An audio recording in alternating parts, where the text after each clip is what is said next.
Hello guys, welcome back to Tech Cruise. Today we're going to do a range test on the Makita 9 Plus. It has a 48 volt battery and dual 800 watt motors. I am currently 80 kilograms plus a 20 kilo bag, and we are going to ride all the way up to Aura. If you live near the Sunshine Coast, you might know where that is. It's a new estate, and we're going to drive all the way up there and back and see how far we can get the scooter to go on one full battery. Alrighty, let's go.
Hello guys, we have just hit 20 kilometers. We have currently 46.4 volts on the battery, and it indicates 2 bars. So far we've hit some insane hills that literally felt like a roller coaster because it was so massive. It's not the best at range currently. We're gonna see when it actually dies, but I'm not expecting any crazy numbers as it has the same battery as the Makita 8 Plus, but it has bigger motors and bigger controllers, so it takes up more power. So far, the ride has been really comfortable. The kickstand is a bit too high to my preferences, but I'm sure that other people will find it nice and comfy. The rear reflector is not moving around, so it's making no noise. We are having one problem currently, which is a error E07, which we have found out that is the rear motor. We're guessing it's the connection. We currently can't fix it, but we've unplugged the motor wire, plugged it back in, and it's been so far so good. So hopefully it doesn't pop up with the error again. And I guess let's keep riding till it dies.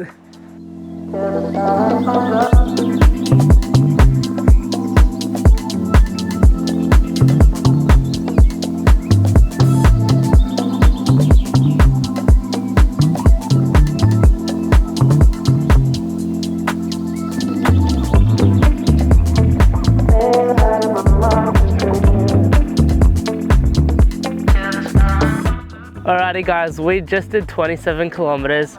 The scooter hasn't died yet, but the bars are flashing, which means we're getting quite low. We are at 44.3 volts, and I can't tell how far we're gonna get on this bar as the bars are still flashing, and we have no clue how far we can actually get on this flashing bar. After a while, I have realized that the twist throttle, I'm sort of not liking it more now, because after doing a while, your wrists keep moving in the same motion non-stop, and it does get pretty tiring for your wrist. And now I've ended up doing it, sort of turning it into a thumb throttle, where I just use my thumb to grip onto the twist throttle and pull it down to accelerate instead of using my whole wrist to accelerate, as especially in a range test, my hand is starting to quite get weakened from keep twisting. So quiet. And especially when we're recording this, you can see planes flying over our heads. How cool is this?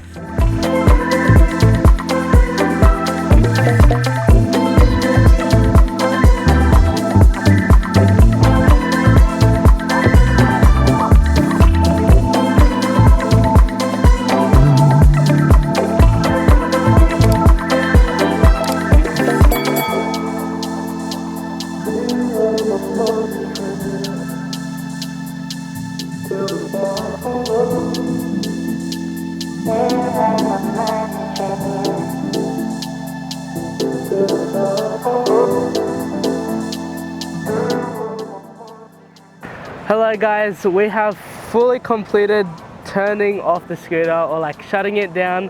We have ridden 30.6 kilometers, 80 kilograms plus an extra 20.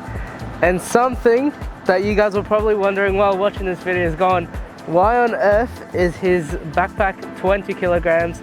Well, let me tell you something. I have an extra battery for the scooter to put it in so I can drive all the way back home, as we are still around 10 to 20 kilometers away from home still, so we still got a bit left.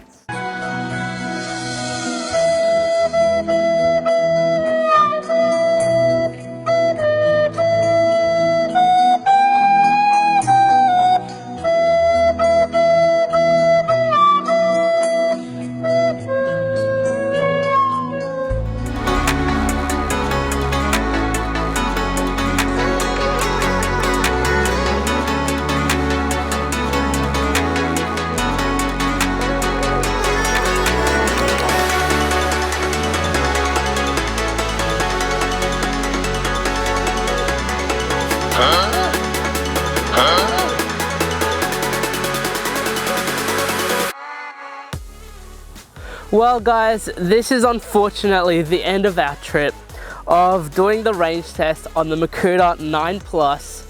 I can say I wasn't insanely impressed, but obviously I wasn't also expecting some crazy numbers. On one battery, from fully charged to absolute dead, we hit 30.6 kilometers.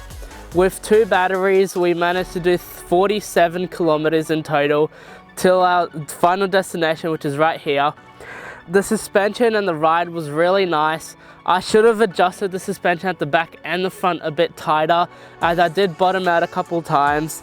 I can also say that the twist throttle, got really annoying at one point around 20-ish kilometers, as the amount of times that you stop and go because of intersections and traffic lights, you're non-stop moving your wrist up and down, which got really irritating and it would start hurting your wrist. So I started using the twist throttle as a thumb throttle. So using the grip on the thumb of my glove, I was using it to pull up and down of the throttle, which made the ride a lot better. But I feel like if you're doing like a short trip, twist throttle is fine. Longer trips, it starts getting quite annoying. I can also say that the tires do get pretty loud, the front ones and the back ones, as they are quite knobby, and the faster you go, the louder they get, and it sort of matters what terrain you're riding on. So I was mainly riding on concrete surfaces, so you could hear them quite well. The terrains that we rode around were at some points quite hilly. There were pretty massive hills that I was not expecting to do on the range test, and there was a couple of times where I sped up to see how fast I could go. So I didn't drive it like a normal robot would, which is just driving on a flat path at like a 25 kilometer speed. I was driving it like an average, having fun person on an e-scooter, accelerating, decelerating, going up hills, going down hills, all that cool stuff. So I did try to make it as, I guess, average as a normal person would ride it on their A to B trips. I do really like enjoying riding the scooter. Please like and subscribe, as that could help me involve my channel, and maybe even put down a comment below saying what I could improve on in my videos if there's anything you guys want to see. I really hope you guys enjoyed this video. The next video is going to be the in-depth review, which is going to be talking about all the specs, all the goodies of this scooter.